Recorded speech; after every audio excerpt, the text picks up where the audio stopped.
Magandang araw, Luzon, Visayas, Mindanao, Philippines. Ayan, balik na naman po tayo sa ating reaction video patungkol nga po dito sa issue ng impeachment laban kay VP Sara Duterte, na kung saan parang habang lumilipas ang araw ay lumalabo.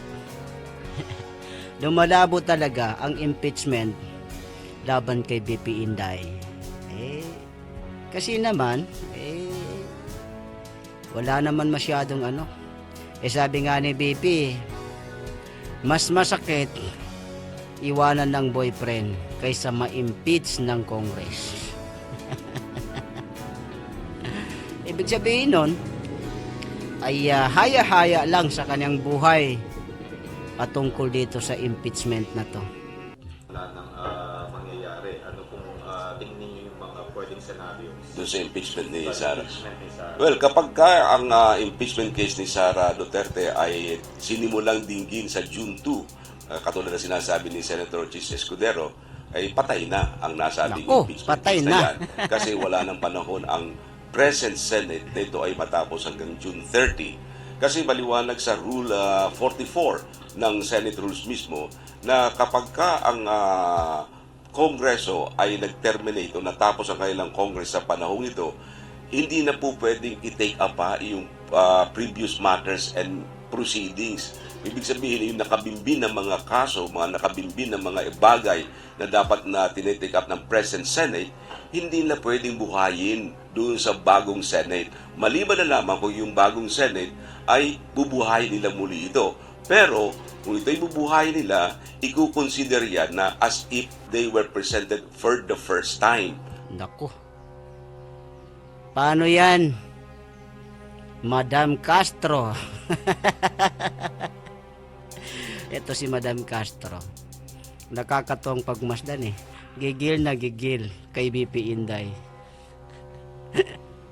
Gigil na gigil, siguro pag mapanood niya to, naman ang kilay noon, kikilos-kilos at sarubong ang kilay noon. Kawawa talaga. Kawawa ang impeachment mo, Madam Castro.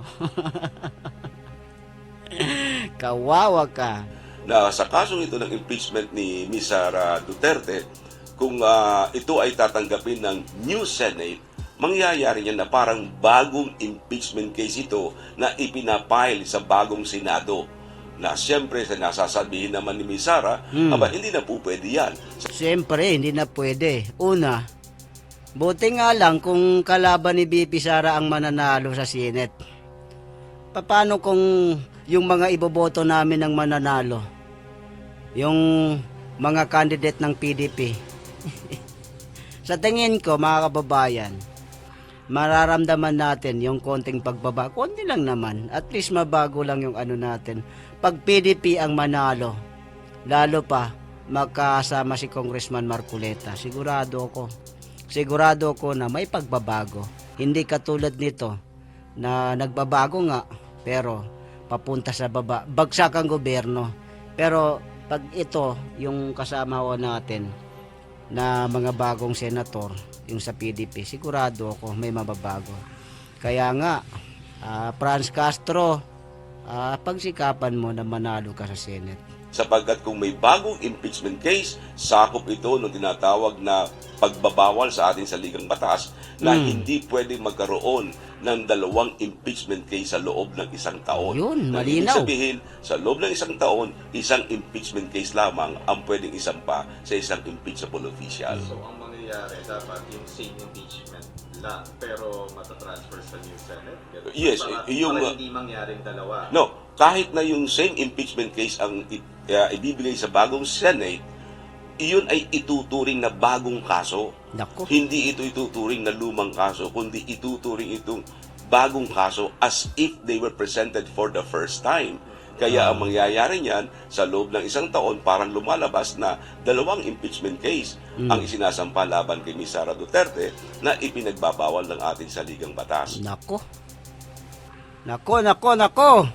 Paano na yan? Kawawa itong mga na to.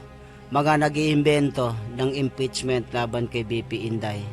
Kaya nga pala si BP Inday, habang gina-transfer ang impeachment sa kanya papuntang Senado, ay namamalengke lang, namumulaklak lang kasi alam pala niya na ganito lang, no? Kaya nga po dapat yung nagpa-file ng yung mga nag-file ng impeachment laban kay BP Inday, i-trigger niyo na ang mga makakatulong sa inyo para ma-impeach agad. Tulad nito, kung sa June 2 pa yan, nako, malabong-malabo pa sa sabaw ng pusit.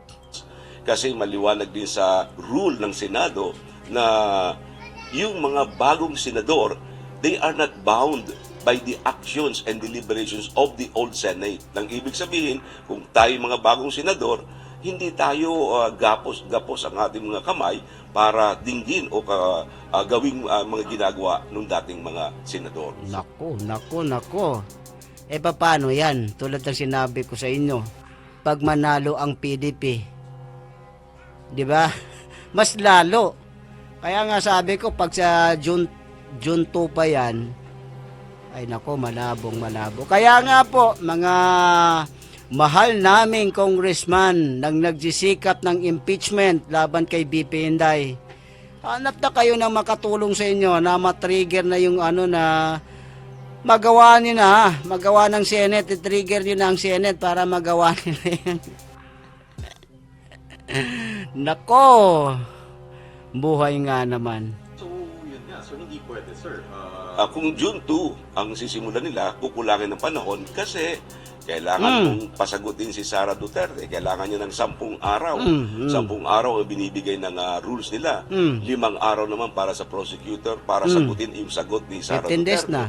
Pagkatapos magkakaroon pa siya ng mga deliberations yan. Baka kulangin talaga ng panahon kung sa June 2 sila. Malinaw na Ngayon, kulang. ang pinakamagandang gawin nila siguro tanggapin nila na humingi sila ng permiso sa Pangulong Marcos na magkaroon sila ng special session. Kasi sa special session, bahala na yung 23 senators na sila ang mag-decide kung dapat ilang ipagpatuloy itong impeachment case nito ni Ms. Sara Duterte. Pero kung special session, sir, parang hindi ba magmumukhang parang mamadaliin para mahabol na matapos before June 30? Well, talagang yung consequence. talagang ganyan. Politika kasi ito. At saka, siyempre, hinihintay din naman ng taong bayan ano ba mangyayari. Kasi sayang naman yung ginawa ng House of Representatives. Oo. Na kung on basis of technicalities, ay hindi matutuloy itong impeachment case na ito ni Ms. Sara Duterte. Ang sinasabi naman ng iba, na kasi daw ang impeachment court ay para ding regular court na pag nagpalit ng judges o nagpalit ng justices, ay tuloy lamang ang kaso. Pero magkaiba po kasi yung impeachment court at saka regular court. Ang regular courts, sila ay may panuntunan sila doon sa tinatawag na rules of court. Sila ay sumusunod sa rules of court. Dito sa impeachment case na ito, ang Senado may sariling rules. Hindi pwedeng gamitin yung rules of court dahil sa may sariling rules ang Senado. Nako. Paano yan? Ang linaw-linaw ng sinasabi ni attorney, no? Kaya hanap na kayo ng ng to the rescue. si Madam Franz Castro man ang magandang kasi siya yung pinaka nagtatalon-talon pag may siya, may na contempt. Patalon-talon yan pati nga doon sa Congress dong is-admit na sa Senate itong impeachment na ginawa nila. Ay nako, nakita mo sobrang saya. Daig mo pa ang nakakita ng isang sasakyang ginto. Ayan, paano yan, Madam Franz Castro? Kung walang sariling rules ang Senado, pwede na gamitin nila ang rules of court in suppletory character na pwede sila maging basehan nila yung rules of court. Pero dito, may sariling rules ang Senado na sinasabi mismo na talagang pag natapos ang Congress mo sa panahong ito, tapos na yun. Nako. Tapos na rin ang lahat ng mga nakabimbin mong mga kaso, Nako. mga proceedings na tinatawag. Pero maliwanag na sinasabi kasi ng Section 123 ng Senate Rule 44, all matters and proceedings pending in the present Senate shall be deemed terminated upon the creation of the new Senate. Maliwanag na maliwanag yun. Nako, sobrang liwanag po, attorney. So, ibig sabihin ay kawawa po yung mga congressman na katulong po dyan sa pag-impeach kay BP Sara Duterte. Malinaw kasi yan na dinadivert yung mga anomalya sa problema sa gobyerno, lalo na po yung mga budget ng flood control project na napakalaking halaga, at itong BICAM report na ang daming hindi alam bakit may mga blank, para saan yung mga blank para madali yung insertion doon. So yan po mga kababayan, yung ibang mga opinion patungkol nga po dito sa impeachment laban kay BP Sara Duterte. Para sa akin, hindi naman ako pero nakikinig ako. Pero kung titignan ho natin, malabo. Tsaka talagang dapat ganun ang mayayari. Dapat ang i-impeach dyan ay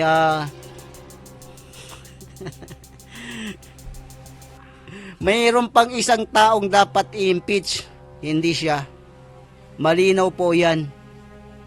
Kita ninyo ang Davao, kita ninyo ang model, at sa amin naman, ma-impeach man nyo hindi, masaya kami, excited kami kung ano yung mangyayari dyan sa impeachment na yan pag nagkaharap-harap na dyan sa Senate. Tignan natin yung mga angas ng aming mga mahal na mga prosecutor prosecutor na mga congressman. Tignan lang natin. Hindi namin, actually ako nasaktan ako nung ma-impeach si BP Inday, pero pagka iniisip po namin, sabi ko pagkasama si Tatay Digong dito sa mga abogado ni BP Inday, nako, ewan ko lang. Sige guys, maraming salamat sa panonood, at wag lang po sana kalimutan mag-subscribe sa aking channel at i-click ang notification bell. Malaking tulong po yan sa amin, at syempre po paki-like and share itong video po natin. Once again, magandang buhay po sa lahat. Mabuhay po ang Pilipinas.